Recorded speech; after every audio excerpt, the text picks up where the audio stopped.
Hello मेरे प्यारे बच्चों। आज हम लोग नया पाठ पढ़ने वाले हैं जिसका नाम है उपभोक्तावाद की संस्कृति। उपभोक्तावाद क्या होता है, उपभोक्तावाद की संस्कृति क्या होती है, इस पर हम लोग चर्चा करेंगे। उसके पहले हम लोग लेखक परिचय पढ़ लेते हैं। तो इस पाठ के लेखक का नाम है श्यामा चरण दुबे। श्यामा चरण दुबे का जन्म 1922 में मध्य प्रदेश के बुंदेलखंड क्षेत्र में हुआ।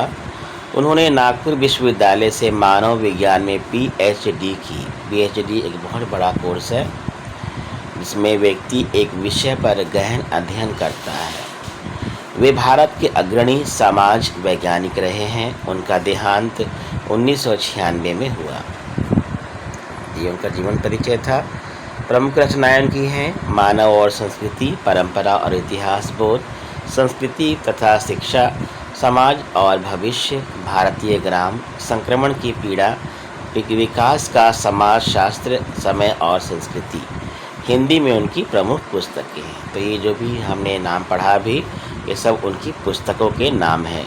प्रोफेसर दुबे अर्थात श्यामा चरण दुबे ने विभिन्न विश्वविद्यालयों में अध्यापन किया है। यानी टीचिंग का काम उन्होंने अनेक यूनिवर्सिटीज़ में किया तथा अनेक संस्थानों में प्रमुख पदों पर भी बने रहे। जीवन, समाज और संस्कृति के ज्वलंत विषयों पर उनके विश्लेषण एवं स्थापनाएं उल्लेखनीय हैं। तो उन्होंने अनेकों विषयों पर विश्लेषण किया है, जैसे जीवन पर, समाज और संस्कृति पर और समाज और संस्कृति के ज्वलंत विषयों पर, अर्थात जो समस्याएं समाज और संस्कृति को चोट पहुंचाती हों उन ज्वलंत विषयों पर, यानी करेंट जो समस्याएं हैं, प्रॉब्लम्स हैं, उन पर उन्होंने जो है अनेकों रचनाएं की हैं।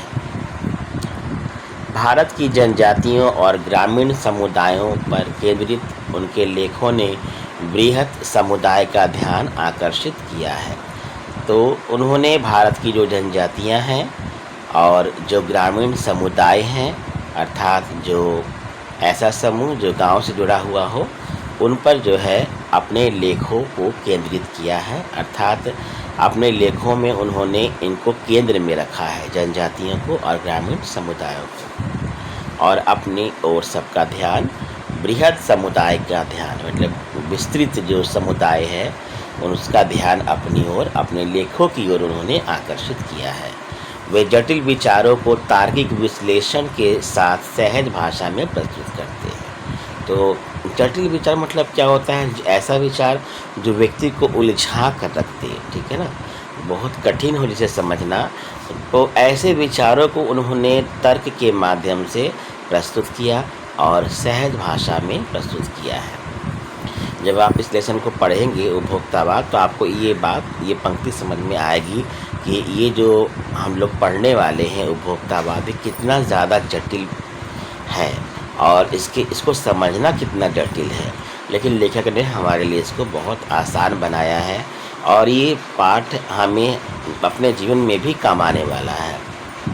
आइए, तो ये आपने पढ़ा अभी लेखक परिचय। अब हम लोग थोड़ा सारांश देख लेते हैं। सारांश देखने से क्या होगा कि आपको पाठ पहले से समझ में आ जाएगा कि पाठ में पढ़ना क्या है, ठीक है ना। उपभोक्तावाद की संस्कृति निबंध। तो ये ध्यान रखेंगे आप कि उपभोक्तावाद की संस्कृति जो है उसकी गद्य शैली क्या है, तो निबंध है। ये क्वेश्चन आ सकता है, इसलिए ध्यान देंगे। बाजार की गिरफ्त में आ रहे समाज की वास्तविकता को प्रस्तुत करता है। अर्थात आज का जो समाज है, अर्थात आज के जो लोग हैं वो किसकी गिरफ्त में आ चुके हैं? बाज़ार की गिरफ्त में। यानी वो अपने वश में नहीं है बल्कि बाज़ार के वश में चले गए हैं, है ना।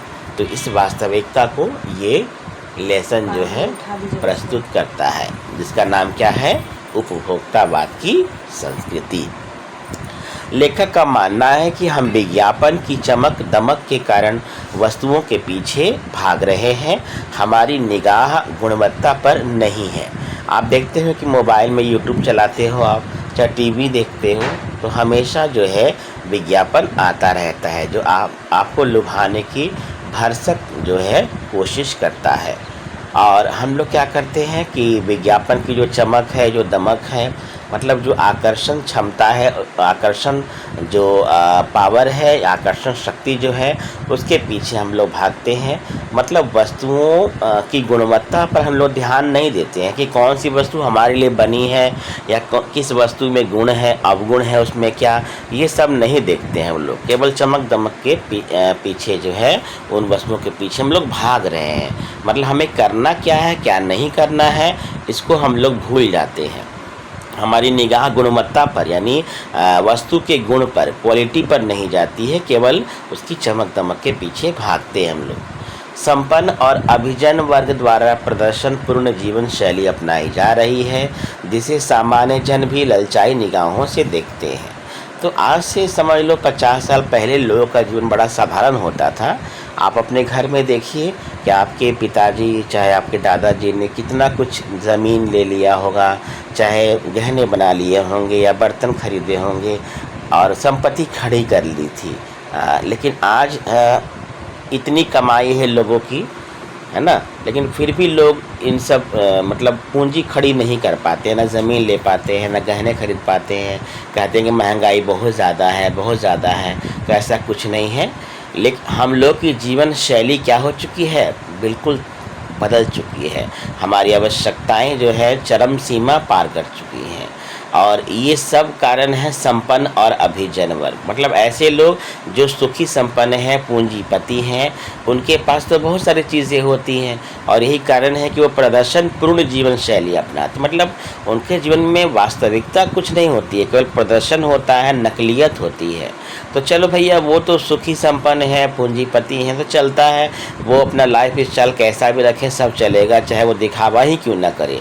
लेकिन सोच लो कि अगर उनकी कॉपी है ना, उनकी नकल कौन करने लगे, सामान्य वर्ग यानी मध्यम वर्ग करने लगे या निम्न श्रेणी वर्ग करने लगे, जो आज हो रहा है। ठीक है, तो सोचो कितनी समस्या होगी, है ना। बजट तो बिगड़ जाएगा ना मध्यम वर्ग का, निम्न श्रेणी का। मतलब भैया, आपके घर में जो है राशन के लिए पैसे नहीं हैं और आप विज्ञापन में देखकर कुछ ऐसी चीज़ खरीद कर ले आते हैं जो आपके कोई यूज़ का नहीं है, कोई अच्छा गुण वाला नहीं है, फिर भी आप उसे खरीद कर ले आते हैं ताकि आप जो है संपन्न और अभिजन वर्ग का क्या कर पाए, उससे जो है होड़ लगा पाए। होड़ मतलब कंपटीशन कर पाए, आप उनके बराबरी में खड़े हो जाएं। तो ये आपको बर्बाद करके रख देगा। यह सभ्यता के विकास की चिंताजनक बात है जिसे उपभोक्तावाद ने परोसा है। सभ्यता देखो, सभ्यता कपड़ों से नहीं आती है ना वस्तुओं से आती है। ठीक है ना, दो चीज़ें हैं, संस्कृति और सभ्यता। ये हम लोग पढ़ेंगे क्लास 10th में पढ़ना है आपको, CBSE बोर्ड में, वहाँ इसको मैं आपको अच्छे से बताऊँगा, तो आप वहाँ भी देख लेना। तो सभ्यता का अर्थ क्या होता है बताओ। सभ्यता मतलब क्या होता है, सभ्यता में ये होता है कि व्यक्ति जो है सलीके से जीवन जीता है, मतलब ढंग से जीवन जीता है और उसको जीवन जीने के लिए इतने साधनों की आवश्यकता नहीं जितना उसने इकट्ठा कर लिया है। ठीक है ना। तो व्यक्ति की सभ्यता का विकास क्यों हुआ था कि ताकि व्यक्ति ढंग से सलीके से जीवन जी सके। लेकिन ये जो विकास हुआ है, सभ्यता का विकास, ये किस पर टिका हुआ है, उपभोक्तावाद पर टिका हुआ है, यानी वस्तुओं के उपभोग पर बल देता है। उपभोक्तावाद मतलब क्या होता है, जहाँ व्यक्ति वस्तुओं के उपभोग पर अर्थात उपयोग पर क्या दे रहा है, बल दे रहा है, सब कुछ भूलकर केवल वस्तुओं के पीछे भाग रहा है।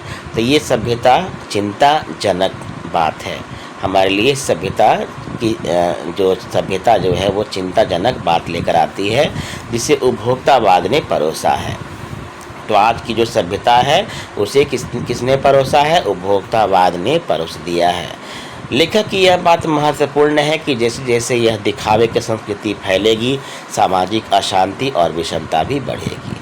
देखो, जितना साधन आपके पास कम होगा, जितनी आपकी आवश्यकताएं कम होंगी ना, उतना आप सुखी रहोगे, शांत रहोगे। ठीक है ना, अंतर पैदा नहीं होगा।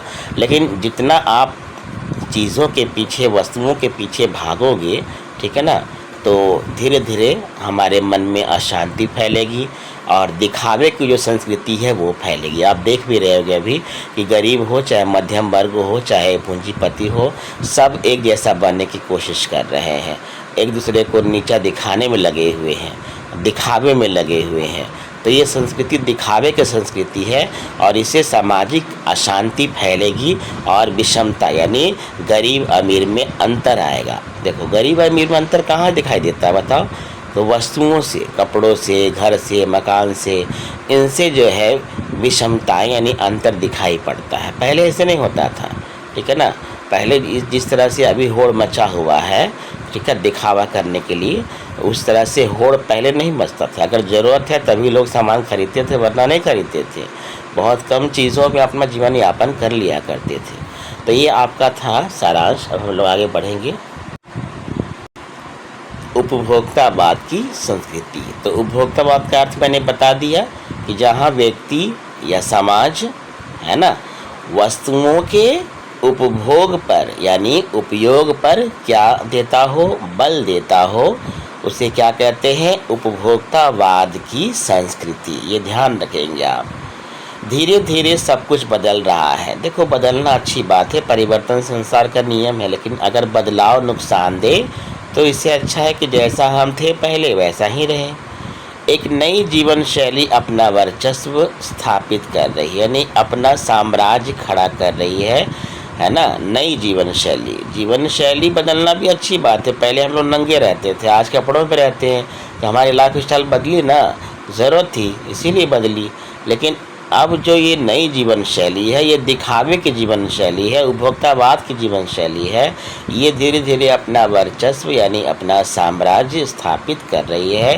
धीरे धीरे अपना साम्राज्य फैलाती जा रही है और उसके साथ आ रहा है एक नया जीवन दर्शन, उपभोक्तावाद का दर्शन। मतलब हम लोग अब केवल और केवल उपभोग करने के लिए भागे जा रहे हैं, वस्तुओं के इस्तेमाल करने के पीछे भागे जा रहे हैं। हम अंधे बनकर जो है दौड़े जा रहे हैं। ऐसी जीवन शैली हमारी हो चुकी है। जीवन में हमें क्या चाहिए क्या नहीं चाहिए इसका पता तो हमें है नहीं, बस वस्तुओं को चमक दमक के पीछे भागते जा रहे हैं। उत्पादन बढ़ाने पर जोर है चारों ओर। देखो भैया, अगर आपका कहने का अर्थ ये है कि अगर ज़रूरत है, आवश्यकताएं हैं, तो उस हिसाब से प्रोडक्शन भी होता है, उत्पादन भी होता है। जैसे पहले लोगों की आवश्यकताएं कम होती थी तो उत्पादन कम होता था, लेकिन अब लोगों की आवश्यकताएं जो है चरम सीमा पार कर चुकी हैं। तो ये बात जो है बड़ी बड़ी कंपनी वाले जानते हैं, ठीक है ना। इसीलिए उन्होंने अपना प्रोडक्शन यानी उत्पादन क्या कर दिया, बढ़ा दिया, क्योंकि लोगों ने उनको मौका दिया है, ठीक है ना। वो खुद उन्होंने ऐसा माहौल तैयार नहीं किया है, हम लोगों ने उनको मौका दिया है कि भैया आप प्रोडक्शन करो, हम लोग खर्च करेंगे पैसे। यह उत्पादन आपके लिए यानी प्रोडक्शन जो हुआ है, जो वस्तुएं बनी हैं, वो किसके लिए हैं? आपके लिए हैं, आपके भोग के लिए हैं यानी इस्तेमाल के लिए हैं, आपके सुख के लिए हैं। सुख की व्याख्या बदल गई है। देखो पहले सुखी कौन कहलाता था? सुखी वो होता था जिसके पास आवश्यकताएं बहुत कम होती थी, साधन कम होते थे, लेकिन पूरा परिवार एक साथ मिलकर एक छत के नीचे रहता था, है ना। सुख की रोटी खाता था, मन मुटाव नहीं होता था, घर में शांति होती थी, भाईचारा होता था, तो इसे सुख कहते हैं। लेकिन अब लोगों ने सुख की जो डिफिनेशन है यानी परिभाषा है, व्याख्या, उसको ही बदल दिया है।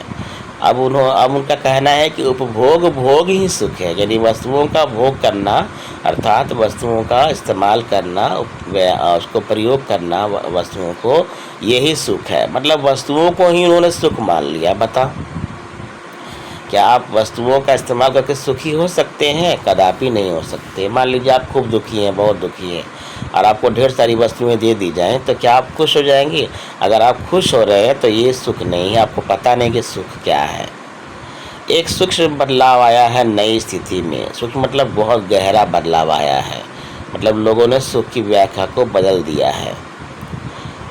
उत्पाद तो आपके लिए है, पर आप यह भूल जाते हैं कि जाने अनजाने आज के माहौल में आपका चरित्र भी बदल रहा है और आप उत्पाद को समर्पित होते जा रहे हैं।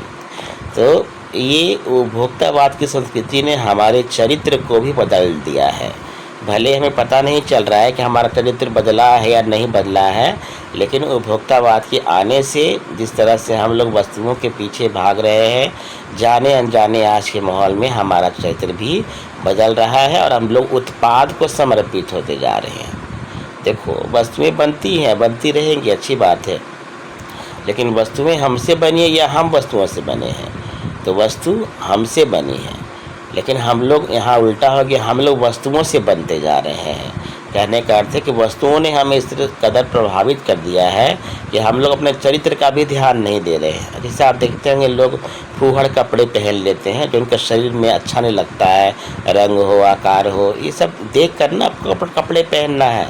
तो नहीं भैया, ये ट्रेंड वाला कपड़ा है तो मैं यही पहनूँगा, ट्रेंड वाला हेयर स्टाइल है तो मैं यही हेयर स्टाइल कराऊँगा, ठीक है ना। तो ये गलत है। ये आप ऐसा करके आप अपने चरित्र को भी बदल रहे हैं।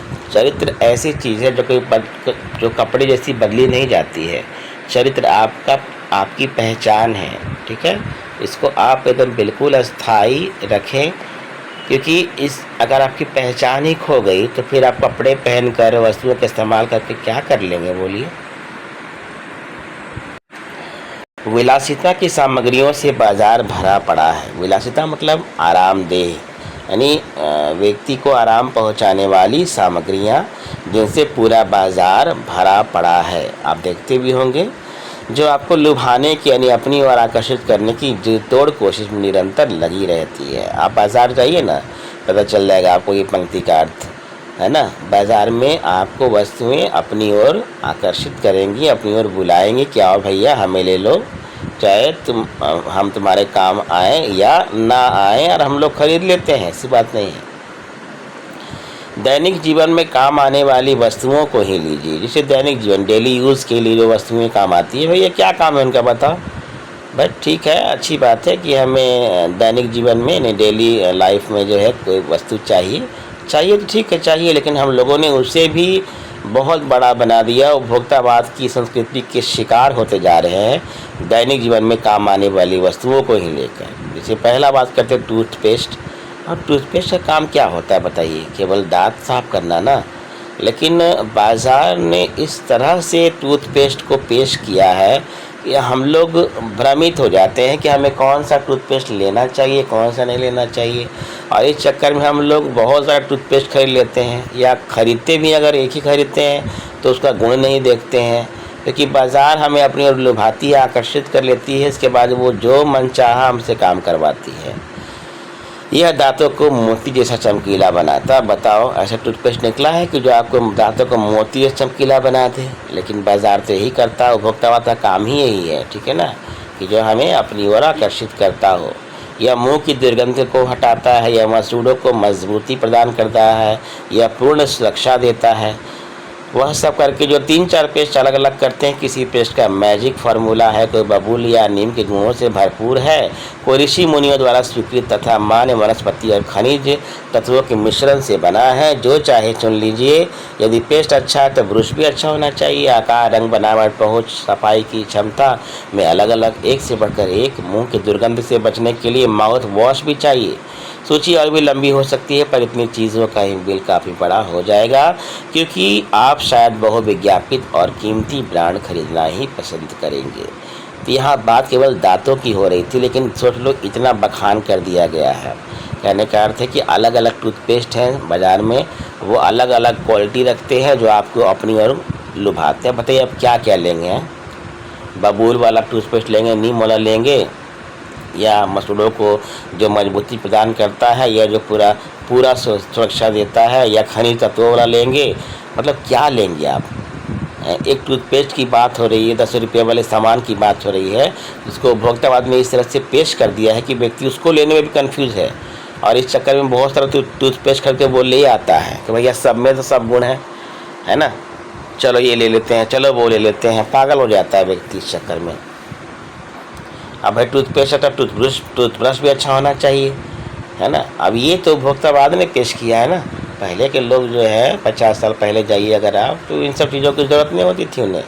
नीम के दातुन से या आपका बबूल के दातुन से ब्रश करते थे, वो दातुन करते थे, और उनके दांत जो है 100 साल के बाद भी हमेशा कायम रहते थे। लेकिन आज देख लो आप कि एक छोटे से बच्चे का दांत भी टूट जाता है, तो चलो बच्चा टूट जाता है अच्छी बात है, जवान और 40-50 होते होते दांत सारे झड़ जाते हैं, लोग खाना पीना मुश्किल हो जाता है, नकली दांत लगाने पड़ते हैं। तो ये तो हमारी समझ में होना चाहिए कि हमें क्या लेना है क्या नहीं लेना है जी। लेकिन नहीं, हम लोग उपभोक्तावाद संस्कृति में बहे जा रहे हैं, बहे जा रहे हैं, बहे जा रहे हैं। और हम लोग उस चीज़ को खरीदते हैं जिसका विज्ञापन बार बार आता है, ठीक है ना। और जो कीमती ब्रांड वाला है, हर चीज़ में ब्रांड करते हैं हम लोग, कि टूथब्रश हो, टूथपेस्ट हो, चाहे कपड़ा हो, कुछ भी हो, हम लोग ब्रांड वाला ही पहनेंगे, ठीक है। ये गलत चीज़ है, ये गलत सोच है हमारी। देखिए, जिसका विज्ञापन नहीं आता है, जो ब्रांडेड नहीं होती है, वो भी कपड़े हों, चाहे टूथब्रश हो, टूथपेस्ट हो, वो भी अच्छे होते हैं, ठीक है ना। बस एक बार आप उसको इस्तेमाल करके देखें, तब आपको पता चलेगा। लेकिन हमें उपभोक्तावाद ने दिग्भ्रमित कर दिया, अर्थात हमारे मन को जो है भ्रमित कर दिया है, दिशाहीन कर दिया है मन को। हम लोग देख नहीं पाते हैं कि हमें करना है, कहाँ जाना है, क्या नहीं करना है। तो ये तो बात टूथपेस्ट की थी। अब बात करते हैं सौंदर्य प्रसाधन की। तो सौंदर्य प्रसाधनों की भीड़ तो चमत्कृत कर देने वाली है। सौंदर्य प्रसाधन की बात जानते हैं आप?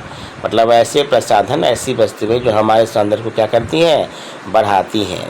तो इसकी भीड़ तो अलग ही है। आपको पता है कि 100 दुकानें अगर खुली हुई हैं बाज़ार में, तो वो 100 दुकानों में 90 जो दुकानें हैं, 90% जो दुकानें हैं वो सौंदर्य प्रसाधनों की ही हैं, जो चमत्कृत कर देने वाली है, यानी चमत्कार कर देने वाली है, यानी अपनी ओर आपको लुभाने वाली। सौंदर्य प्रसाधन में हर माह में उसमें नए नए उत्पाद जुड़ते जा रहे हैं। उत्पाद मतलब प्रोडक्ट। जैसे कि पहले क्या होता था कि एक साबुन होता था और एक तेल होता था, सरसों तेल या नारियल तेल होता था, ठीक है, नाम नहीं लेना चाहूँगा मैं। लोग उसको लगाकर बड़े खुश रहते थे, बहुत ज़्यादा। मतलब सोचते थे कि भाई बहुत कुछ लगा लिया हमने। एक साबुन अगर लगा लिया तो एक सामान्य व्यक्ति से ज़्यादा हम लोग अमीर हो गए, क्योंकि पहले के लोग साबुन कम लगाते थे। जो मुल्तानी मिट्टी आती थी, जो खेतों से आती थी, चिकनी मिट्टी, उसका लोग प्रयोग करते थे और अपने चेहरे को, अपने बालों को बड़े ही ढंग से रखते थे। लेकिन धीरे धीरे प्रचार हुआ, साबुन आया, साबुन बहुत बाद में आया, ठीक है ना। तो लेकिन अब देखो क्या हो रहा है, हर महीने उसमें एक नया प्रोडक्ट जुड़ रहा है, यानी हर महीने एक नया साबुन या सौंदर्य प्रसाधन जुड़ता जा रहा है। जैसे साबुन की बात करते हैं, साबुन ही देखिए, एक महल की खुशबू है, दूसरे में तेज।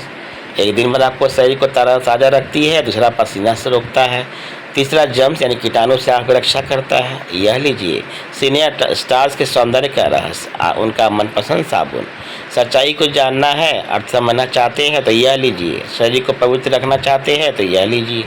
यह लीजिए शुद्ध गंगा जल से बनी साबुन, चमड़ी को नर्म कर रखने के लिए लीजिए। महंगी है पर आपके सौंदर्य में निखार ला देगी। तो आप देख रहे हैं, साबुन की बात कर रहे हैं, केवल साबुन। अरे भाई, साबुन का काम क्या है बता? क्या ऐसा कोई साबुन बना है जो आपके शरीर के जर्म्स को ख़त्म कर दे? नहीं।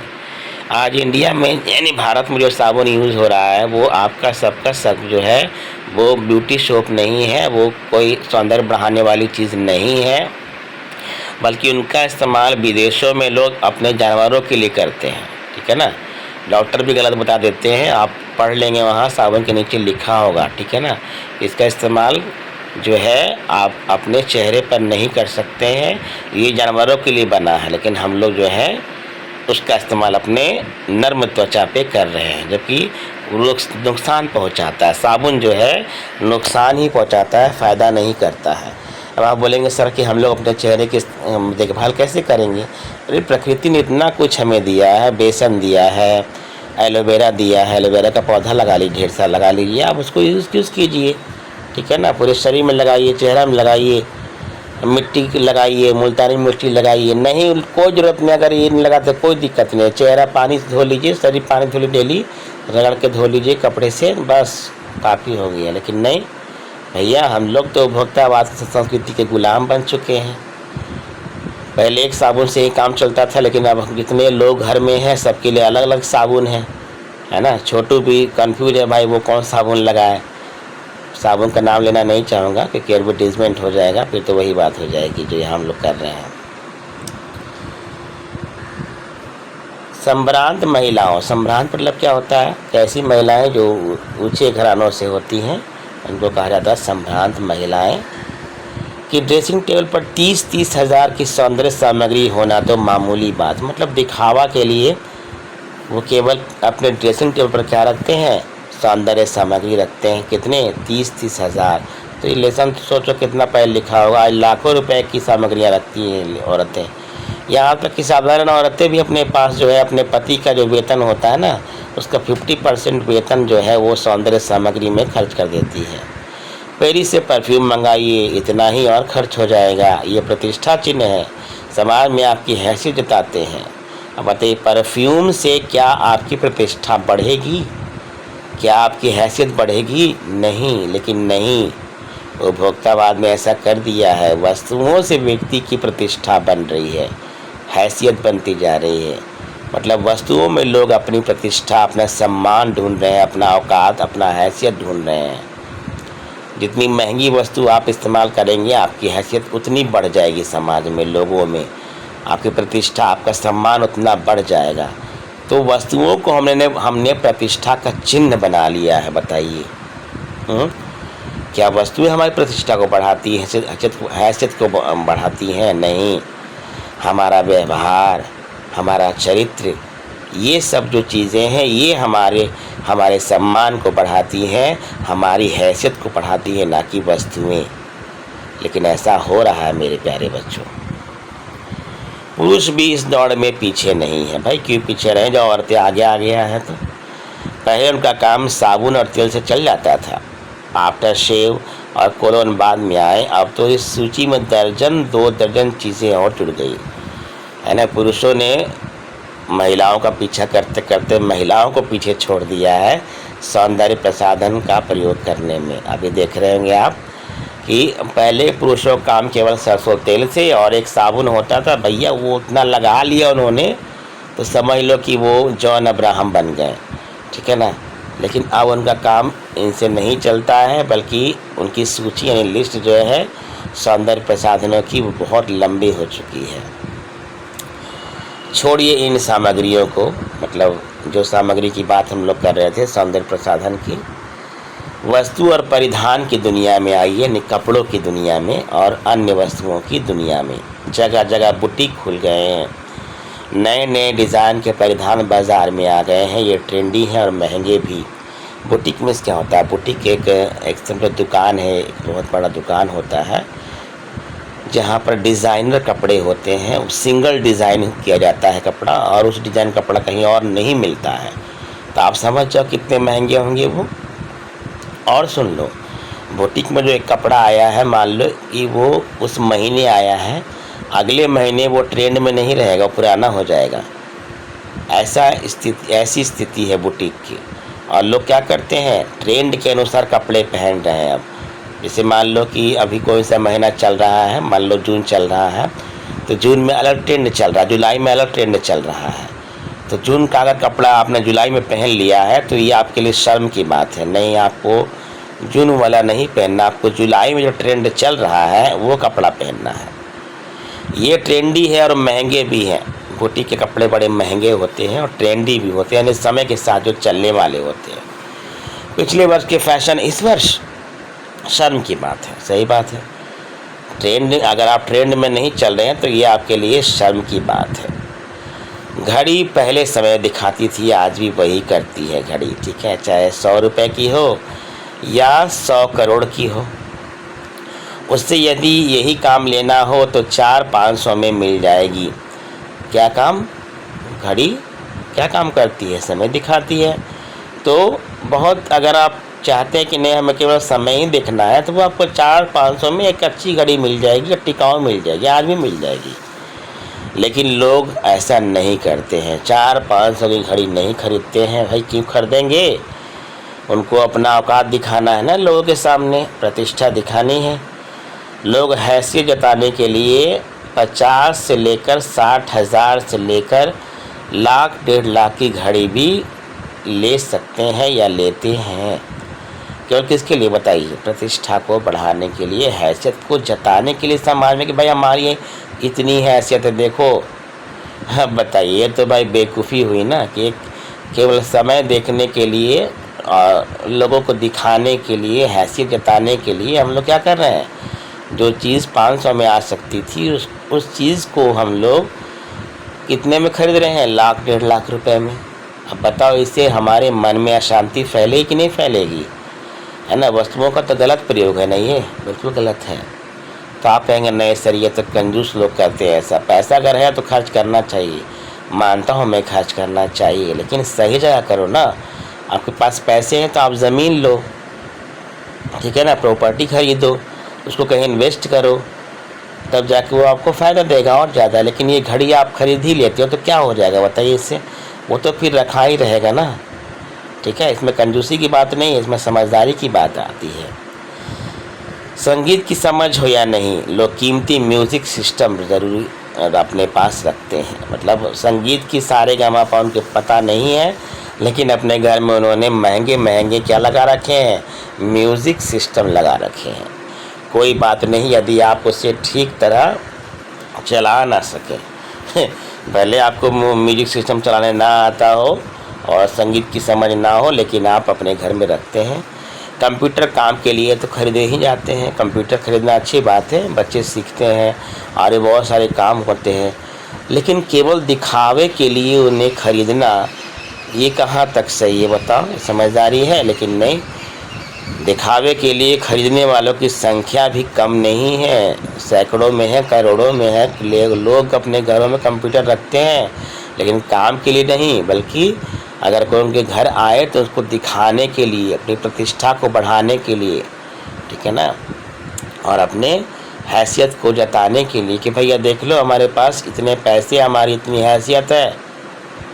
खाने के लिए 5 सितारा होटल है, यानी 5 स्टार होटल है। अब तो विवाह भी होने लगे हैं वहाँ पर, पता है आपको। पहले ऐसे नहीं होता था, पहले पूरा परिवार एक घर में होता था और 8 दिन 10 दिन तक विवाह का जो आयोजन होता था, उसकी जो मेमोरीज़ बनती थी, स्मृतियाँ जो बनती थी, वो अब बन नहीं पाती हैं। क्यों? क्योंकि अब लोग 5 स्टार होटल में जाते हैं, 5-6 घंटे का जो समय होता है उसमें ही शादी ब्याह सब हो जाता है, कोई अपनापन नहीं होता है। बस गए गेस्ट की तरह और गेस्ट की तरह निकल आए, सुबह होते ही या रात में लोग निकल जाते हैं। बीमार पड़ने पर 5 सितारा अस्पतालों में जाइए। बताइए भैया, अस्पताल का काम क्या है, आपको क्या करना, स्वस्थ करना ना। लेकिन नहीं, हम लोगों ने उसमें भी प्रतिष्ठा चिन्ह बना लिया, अस्पतालों को भी बना लिया। सुख सुविधाओं और अच्छे इलाज के अतिरिक्त यह अनुभव काफ़ी समय तक चर्चा का विषय भी रहेगा। जैसे आप देखते हैं बड़े बड़े जो सेलिब्रिटीज़ होते हैं वो महंगे महंगे अस्पतालों में भर्ती होते हैं, होता उन्हें कुछ है नहीं, थोड़ी सी सर्दी भी होती है तो महंगे 5 स्टार जो अस्पताल है वहाँ भर्ती हो जाते हैं। क्यों भर्ती होते हैं पता है आपको? वो अपनी प्रतिष्ठा को बढ़ाना चाहते हैं, वो लोग को दिखाना चाहते हैं, बीमारी का बहाना करके वो प्रतिष्ठा को बताना चाहते हैं, हैसियत को जताना चाहते हैं, इसीलिए वो ऐसा करते हैं ताकि लोग उनकी चर्चा करें और ये चर्चा कई दिनों तक बनी रहे, चर्चा का विषय रहे कि हाँ भाई फलाना जो सेलिब्रिटी है जो है वो इस अस्पताल में भर्ती था और बीमार था, छींक आई थी उसे। तो ऐसा सेलिब्रिटी ही नहीं कर रहे हैं, बल्कि ऐसा साधारण लोग भी करने लगे हैं अब, है ना। साधारण लोग भी नकल कर रहे हैं प्रतिष्ठित लोगों की, पूंजीपति लोगों की। ये चिंता का विषय है भैया, उनके पास पैसे हैं, पूंजीपतियों के पास, वो करें, कोई दिक्कत नहीं है, उनका मन है। लेकिन हम लोग क्यों करें? हमारा तो औकात कितना है वो हम जानते हैं ना। पढ़ाई के लिए 5 सितारा पब्लिक स्कूल है। अब देख लो भैया, पहले स्कूल नहीं होता था, पहले गुरुकुल होता था, पेड़ की छांव के नीचे आश्रम में लोग पढ़ते थे, बिल्कुल शहर से कोसों दूर पूरी पढ़ाई करके घर आते थे। लेकिन अब ऐसा नहीं है, अब शिक्षक आते हैं पढ़ाने के लिए, वो भी एयर कंडीशन स्कूल में, ठीक है ना, 5 सितारा 5 स्टार स्कूल में।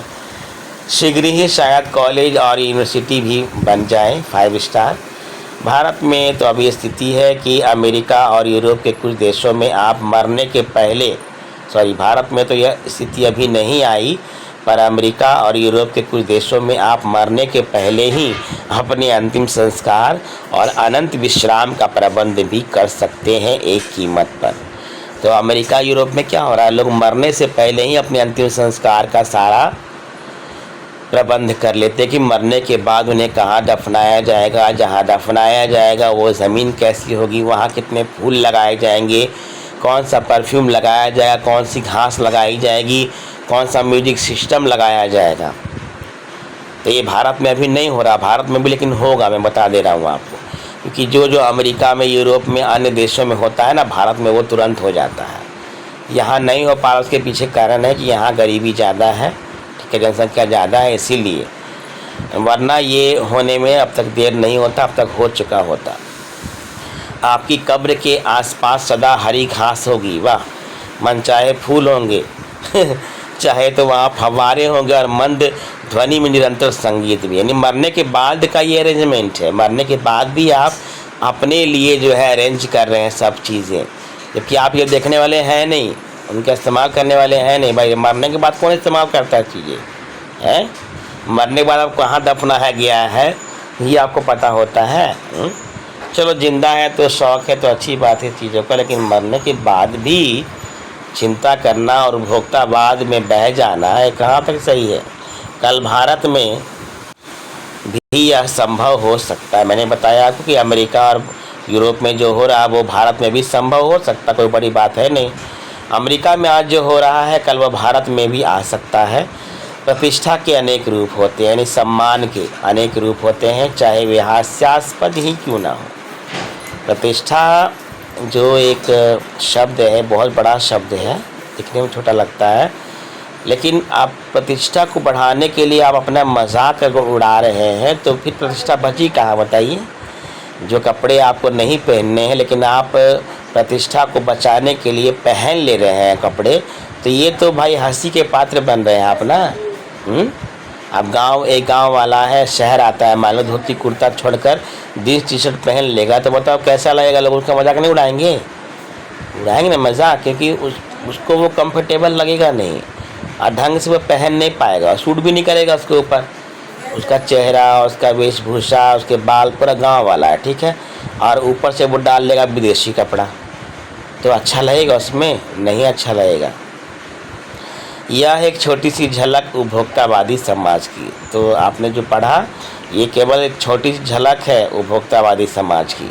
यह विशिष्ट जन का समाज, यानी ये पूंजीपतियों का समाज है, पर सामान्य जन भी इसे ललचाई निगाहों से देखते हैं। तो सामान्य जन और विशिष्ट जन दोनों में अंतर है। विशिष्ट जन के पास पूंजी होता है, पैसे होते हैं, अगर वो खर्च करते हैं प्रतिष्ठा को बचाने के लिए, हैसियत जताने के लिए, तो कोई बड़ी बात नहीं होती है ना, और वो उनका काम ही है। भाई पैसा अगर है तो दिखना चाहिए, पैसा है दिख ही नहीं रहा तो फिर क्या फ़ायदा पैसा होने का।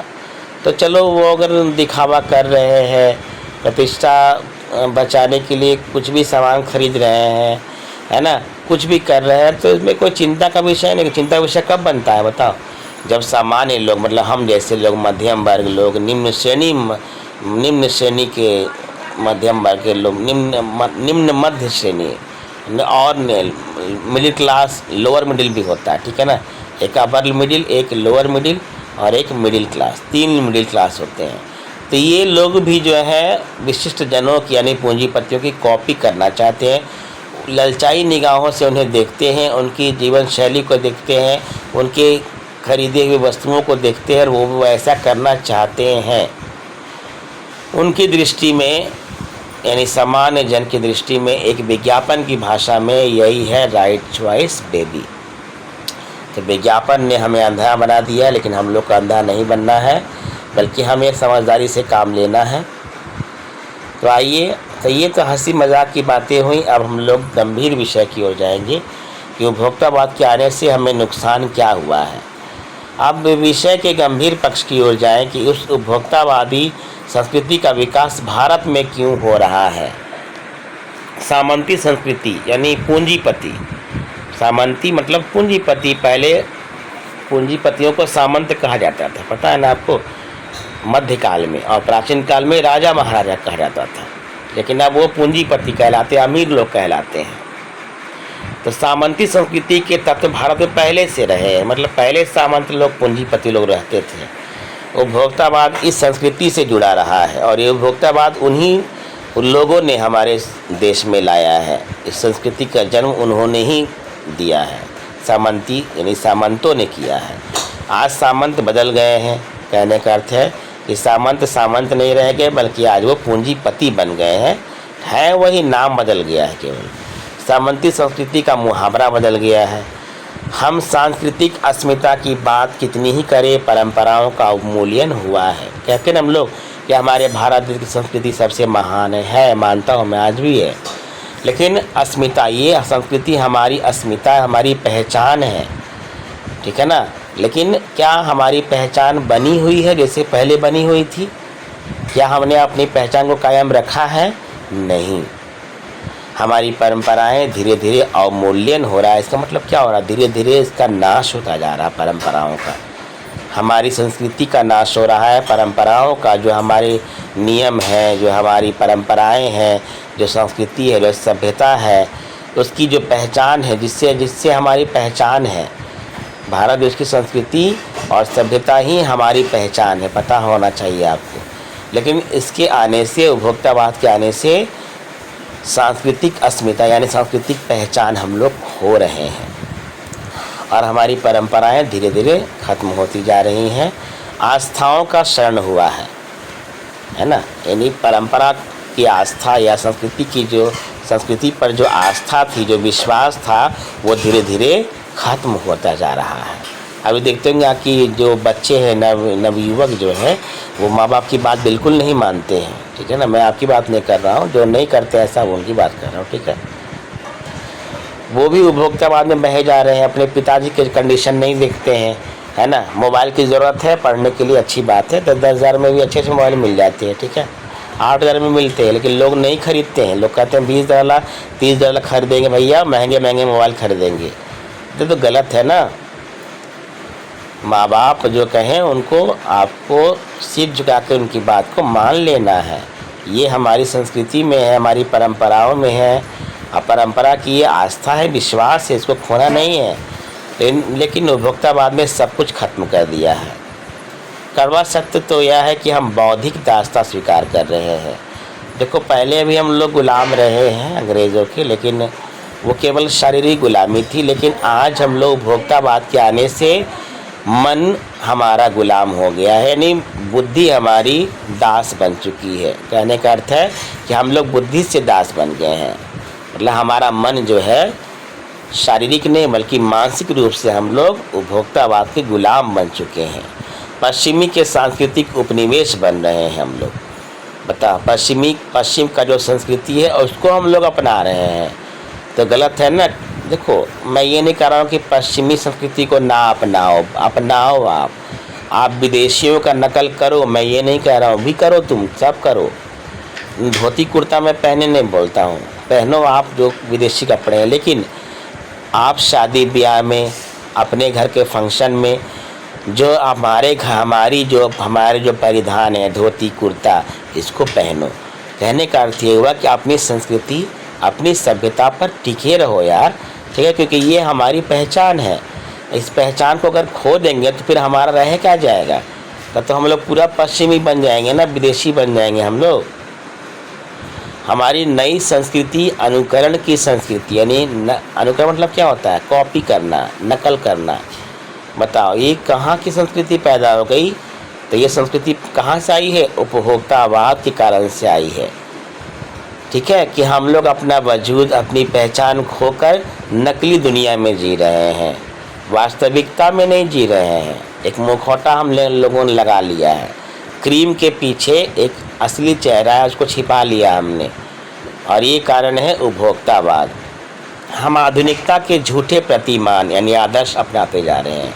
आधुनिक होना अच्छी बात है, मॉडर्नाइजेशन बहुत अच्छी बात होती है, लेकिन आधुनिकता के चक्कर में अपनी संस्कृति, अपनी सभ्यता भूलना नहीं चाहिए। आधुनिक होने का मतलब क्या है बताइए? माँ बाप का सम्मान नहीं करेंगे हम लोग, है ना। झंडा नहीं फहराएंगे हम लोग, देश का सम्मान नहीं करेंगे हम लोग, करेंगे ना, सब करेंगे हम लोग। अपनी संस्कृति पर कायम नहीं रहेंगे। तो भैया, कपड़े आप पहनो मॉडर्न, लेकिन विचार कैसी रखो? अपनी संस्कृति, अपनी सभ्यता वाली रखो। विचारों को बिल्कुल मजबूत रखना है, इसको हिलाना नहीं है विचारों को, अगर विचारों से हिल गए तो फिर मॉडर्नाइजेशन का मतलब क्या हुआ बताओ। कपड़े ऐसे पहनो कि जो आपकी संस्कृति आपकी सभ्यता को दिखलाए। अंग प्रदर्शन करना कहाँ अच्छी बात होती है। कपड़े लोग पहले पहनते थे तन ढकने के लिए, ठीक है ना, लेकिन अब लोग तन दिखाने के लिए कपड़े पहन रहे हैं। अब बताओ ये आधुनिकता कैसी है भैया। आज लड़कियां सुरक्षित नहीं है समाज में। कारण क्या है, यही आधुनिकता। आधुनिकता के चक्कर में, उपभोक्तावाद के चक्कर में लड़कियां जो हैं ऐसे वस्त्र पहनती हैं जो उनके लिए ठीक नहीं होता है ना। इसी कारण से जो है उनको कई चीज़ों की मतलब कई समस्याओं से गुजरना पड़ता है उनको। प्रतिष्ठा की अंधी प्रतिस्पर्धा में अपना जो है उसे हम लोग खोकर छद्म आधुनिकता की ओर बढ़ते जा रहे हैं। यानी सम्मान, प्रतिष्ठा मतलब क्या हुआ, सम्मान, रिस्पेक्ट। ये इसकी अंधी प्रति होड़ लगा हुआ है। सब लोग प्रतिष्ठा पाने के लिए होड़ लगा रहा है, और इस चक्कर में जो अपना है, जो अपनी संस्कृति है, अपनी सभ्यता, उसको खोकर हम लोग छद्म यानी नकली आधुनिकता को समर्पित होते जा रहे हैं,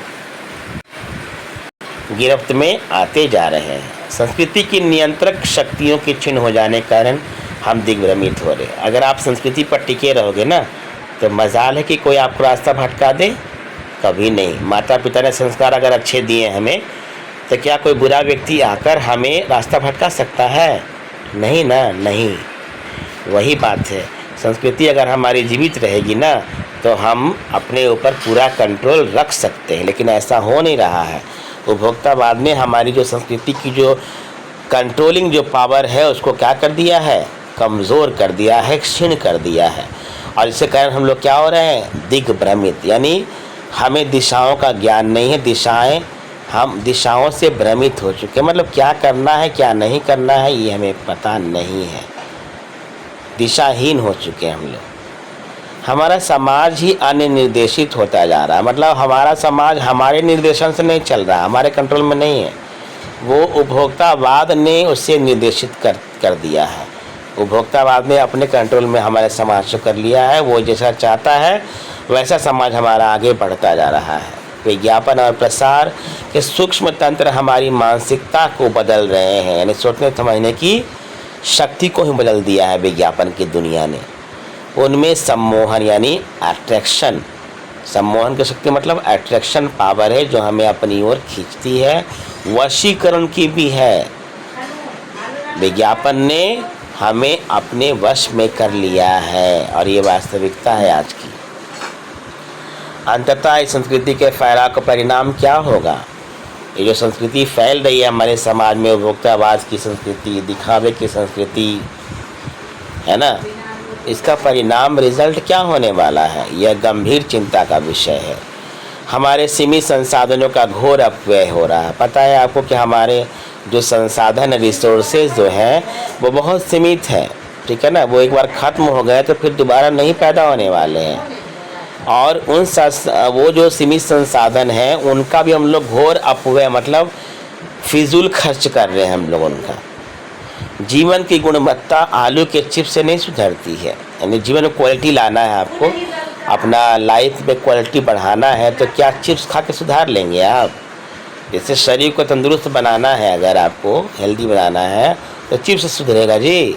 नहीं ना, कभी नहीं सुधरेगा ना। बहुविज्ञापित शीतल पे यानी कोल्ड ड्रिंक से, जिसका विज्ञापन बार बार आता है, भले ही वो अंतर्राष्ट्रीय हो, इंटरनेशनल हो, पिज़्ज़ा बर्गर कितने ही आधुनिक हो, है तो वो कूड़ा खाद्य यानी जंक फूड। क्या इनसे हमारा शरीर अच्छा होगा, गुणवत्ता आएगी शरीर में, क्वालिटी बढ़ेगी हमारे बॉडी की? नहीं। देसी घी खाइए, घर का खाना खाइए जो माँ बना कर देती है, दीदी बना कर देती है, लेकिन नहीं, हम लोग नहीं खाएंगे उसको। रोटी खा लीजिए, चावल खा लीजिए, दूध दही, दूध का जितना भी सामान आता है वो सब खाइए आप, देसी बनिए, देखिए आपका शरीर कितना फिट रहता है। लेकिन हम लोग ऐसा करते नहीं। हम लोग प्रचार के माध्यम से चीज़ें खरीदते हैं, चिप्स खाते हैं, कोल्ड ड्रिंक पीते हैं। कोल्ड ड्रिंक, पता है आपको कोल्ड ड्रिंक में केमिकल मिलाए जाते हैं जो आपके शरीर को बड़ा नुकसान पहुंचाते हैं। पिज़्ज़ा बर्गर, बताओ आज के बच्चों का तो भाई फैशन ही अलग है। तो कभी कभार खा लिया, जीभ का स्वाद बदल दिया, कोई बात नहीं है। लेकिन एकदम हमेशा डेली यूज़ में अगर आप इसको पहन रहे हैं, कर रहे हैं, तो फिर ये आपके लिए नुकसानदेह, ठीक है। कितने भी आधुनिक हों, लेकिन हाँ ये कूड़ा खाद्य यानी जंक फूड है ना भाई। समाज में वर्गों की दूरी बढ़ रही है। वर्ग मतलब अमीर वर्ग, गरीब वर्ग, है ना। ये सब वर्गों में दूरियां बढ़ रही हैं। क्यों? उपभोक्तावाद के कारण से। पहले ऐसे नहीं होता था, गरीब अमीर सब मिल कर रहते थे। सामाजिक सरोकारों में कमी आ रही है। समाज से कोई लेना देना नहीं है। सरोकार मतलब क्या होता है? फिक्र। पहले समाज में एक दूसरे की फिक्र होती थी, चिंता होती थी, सुख में दुख में लोग शामिल होते थे, लेकिन अब नहीं हो पा रहा। कारण क्या है? उपभोक्तावाद वस्तु में। भाई जिसके पास ज़्यादा वस्तु है वो अमीर है, जिसके पास कम है वो गरीब है। तो गरीब अमीर का फिक्र नहीं कर रहा है। सामाजिक सरोकारों में कमियां आती जा रही हैं। जीवन स्तर का यह बढ़ता अंतर आक्रोश और अशांति को जन्म दे रहा है। जीवन का जो यह स्तर है, यानी जो उतार चढ़ाव है, यह आक्रोश और अशांति को जन्म दे रहा है। मतलब अमीर गरीब को देखना पसंद नहीं कर रहा है, गरीब जो है अमीर को देखना पसंद नहीं कर रहा है। दोनों के मन में एक दूसरे को लेकर आक्रोश है और अशांति। कारण क्या है? उपभोक्तावाद। हमारी सांस्कृतिक अस्मिता का ह्रास तो हो ही रहा है। हम लक्ष्य भ्रम से पीड़ित हैं। कहने का अर्थ है कि हमारी संस्कृति की जो पहचान है वो धीरे धीरे खत्म हो रही है। साथ ही साथ हम लोग अपने लक्ष्य भ्रम, यानी हमारा लक्ष्य क्या है, जीवन का एम क्या है, ये हम लोग भूलते जा रहे हैं। विकास के विराट उद्देश्य पीछे हट रहे हैं। विकास का जो उद्देश्य होना चाहिए वो उद्देश्य पीछे हट रहा है और हम लोग झूठी तुष्टि के तात्कालिक लक्ष्यों का पीछा कर रहे हैं। कहने का जैसे बच्चे क्या करते हैं, स्टूडेंट आजकल के वो फैशन में लगे रहते हैं, पढ़ाई पर ध्यान नहीं देते हैं। उनको लगता है कि वो फैशन करके बहुत बड़ा आदमी बन जाएंगे, प्रतिष्ठा बना लेंगे समाज में, लेकिन ऐसा कुछ नहीं होता है। कुछ सालों के बाद उनको ये बात पता चल जाती है कि भाई फैशन करने से लाइफ सुधरता नहीं है, पढ़ाई करने से, मेहनत करने से ही आदमी आगे बढ़ता है। मर्यादाएं टूट रही हैं, नैतिक मानदंड ढीले पड़ रहे हैं। जीवन में मर्यादा होनी चाहिए, बंधन होना चाहिए, लेकिन वो बंधन भी टूट चुका है। नैतिकताएं यानी मोरलिटी घट चुकी है। व्यक्ति केंद्रिकता बढ़ रही है, यानी हर व्यक्ति खुद को सेंटर में रख रहा है। वो समाज को देखना नहीं चाहता है, परिवार को देखना नहीं चाहता है, वो स्वयं को श्रेष्ठ मानता है। कहने का अर्थ हुआ कि आपसी जो तालमेल होता है, सहयोग की जो भावना होनी चाहिए, वो अब नहीं रही लोगों में। स्वार्थ परमार्थ पर हावी हो रहा है। भोग की आकांक्षाएं आसमान को छू रही हैं। किस बिंदु पर रुकेगी यह दौड़? हर व्यक्ति स्वार्थी हो चुका है। भोग की जो इच्छा है, वस्तुओं खरीदने की जो इच्छा है, वो आसमान को छू रही है। आखिर किस बिंदु पर यह मनुष्य रुकेगा? गांधी जी ने कहा था, क्या कहा था? बहुत अच्छी बात कही थी उन्होंने कि हम स्वस्थ सांस्कृतिक प्रभावों के लिए अपने दरवाजे खिड़की खुले रखें, पर अपनी बुनियाद पर कायम रखें। कहने का अर्थ है कि हम दूसरे देश की संस्कृति को भी अपनाएं, लेकिन कैसी संस्कृति? स्वस्थ यानी हेल्दी कल्चर। उसके लिए दरवाजे खिड़कियां खुली रखें। हमारा देश ऐसा देश है ना कि जो दूसरे देश की संस्कृति को भी अपनाता रहा है। अपनाना चाहिए, आज भी अपनाते हैं हम लोग, लेकिन अपनी बुनियाद पर रहकर। यानी हमारी जो अपनी संस्कृति है, अपनी सभ्यता जो है, उस पर टिके रहकर। ये नहीं कि अपनी संस्कृति, अपनी सभ्यता खो दिए और पूरा विदेशी के रंग में रंग गए। आज तो वही हो रहा है ना। कितने लोग मंत्र जानते हैं बताओ? गायत्री मंत्र। कितने लोग हनुमान चालीसा जानते हैं? कितने लोग? बहुत कम लोग। कारण क्या है? यही संस्कृति का ह्रास। संस्कृति धीरे धीरे खत्म होती जा रही है। कितने लोग माँ के पैर छूते हैं सुबह सुबह उठकर? नहीं, कोई नहीं छूता है, बहुत कम लोग। कितने लोग माँ की सेवा करते हैं? समाज में पड़ोसी में कोई बीमार पड़ गया, दवा ला कितने लोग देते हैं? कोई नहीं देता है। कारण क्या है? उपभोक्तावाद। उपभोक्ता संस्कृति हमारी सामाजिक नींव, यानी जो पिलर है, उसको क्या कर रही है? हिला रही है। सोच लो, अगर सामाजिक नींव हिल गई तो समाज ढह जाएगा, खत्म हो जाएगा। यह एक बड़ा खतरा है, भविष्य के लिए एक बड़ी चुनौती है। तो पाठ समाप्त हो गया। धन्यवाद।